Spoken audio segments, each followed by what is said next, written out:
Në Kosovë po krijohen kushtet për shkak të sundimit ligjit, për shkak të qeverisjes së mirë, për shkak të luftimit korrupsionit, për shkak të investimeve në bujqësi e në ushtri.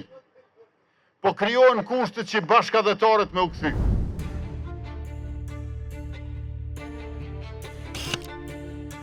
Është e pabesueshme dhe e pashpjegueshme që edhe pas 6 vjetëve të tij si kryeministër, me gjithë ato mburrje për rezultatet e jashtëzakonshme, Kurtit nuk i jetojnë në Kosovë bashkëshortja dhe vajza.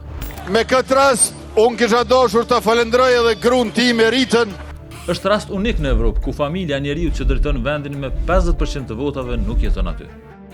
Çka tjetër duhet të ndodhë që familja e tij të kthehet nga Norvegjia, të përjetoj kaosin nga projektet që nuk i përfundon kjo qeveri, varfrinë e pabarazin, sulmin ndaj fjalës së lirë, mungesën e barnave dhe penëve në spitale, shtretit e shkatruar në pediatri, rritjen e çmimeve të shportës bazë, gjendjen e rënduar në arsim, reduktimin e energjisë dhe shtretimin e saj gati vit për vit.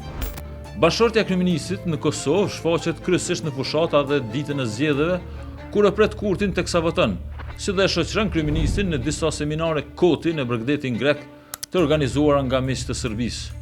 E në kretë këtë çudi, Kurti ka zellin të kërkojë dhe të i frymëzojë të tjerët të kthehen, duke folur për një realitet që vetëm ai në Kosovë është. Në çfarë realiteti jeton Kurti kur thotë se janë krijuar kushtet që njerëzit të kthehen kur Kosova është renditur si vendi i dytë më i varfër në Evropë sipas platformës World Atlas, e cila përdor bazën e të dhënave të Fondit Monetar Ndërkombëtar. Për çfarë sundimit ligjit flet kryeministi kur është vetë ai që sfidon ligjin, duke refuzuar të dëshmojë para prokurorisë për një rast korrupsioni në qeverinë e tij? E çfarë lufte ndaj korrupsionit po zhvillohet kur ministra, ambasador dhe drejtor ndërmarrësh akuzohen e hetohen për keqpërdorime milionshë, dhe kur edhe raportet e Departamentit Amerikan të Shtetit dhe të Parlamentit Evropian flasin për një nivel serioz dhe sistematik të korrupsionit.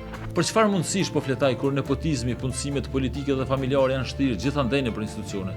Në çfarë ekonomie do të jetojnë ata që kthehen kur vetëm gjatë vitit 2025 Kosova ka importuar malla në vlerë prej 7 miliard eurosh? Për dallim nga çka flet Kurti, Kosova po zbrazet.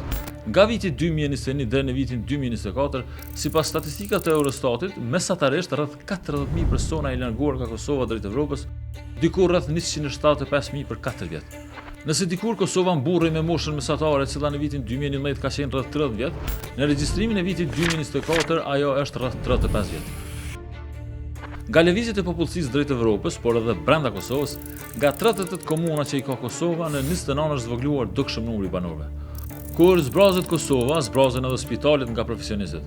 Qindra infermierë e mjek largohen nga vendi çdo vit. Kur fuqia punëtore largohet, ikin edhe bizneset.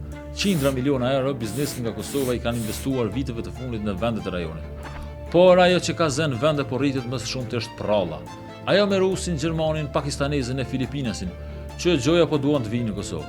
Një prrallë për një Kosovë me zhvillim të hapshëm ku të tjerët mezi presin të vinë, ndërsa vetë qytetarët e saj vazhdojnë të largohen.